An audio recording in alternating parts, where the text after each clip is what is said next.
So hi guys, today is Friday and tatanggalin ko lahat ng gamit ng ate Kia dahil ilalaba ko ngayon. Madalas ko nga i-check yung notebook niya kasi minsan pinapaiwan ng teacher nila yung kanyang notebook. At makikita nyo nga dyan, sa dami ng bulsa ng bag niya, kailangan i-check ko yan. Baka may mabasa siyang gamit. Pangalawang beses ko na nga ito ilalaba at okay lang din naman siya, madali lang siyang labahan.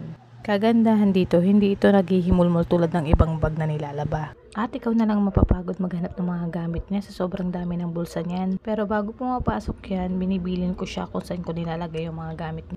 At nagdadala rin siya ng wipes, kaya mostly binibili ko na ng wipes yung mga maliliit. Ang ganda nga ng quality ng bag na to, kaya feeling ko magtatagal to. Nabili ko lang yan from Lazada and pricey nga yan, kaya matagal siya naka-add to cart. Medyo hindi na rin ako namahalan, nakaipon ako ng cashback. At ginamit ko rin yung last pay later, kaya hindi masyadong mabigat. Okay lang yun kasi wala namang interest yun. 1 month ko lang naman siya inutang. Sobrang nakakatuwa lang kasi yung mga bagay na pinapangarap mo nag-aaral ka, kaya mo nang ibigay sa anak mo. At syempre, thank you so much kay Dada na madalas na taga-bayad namin, pero ako naman yung taga-checkout. Bye!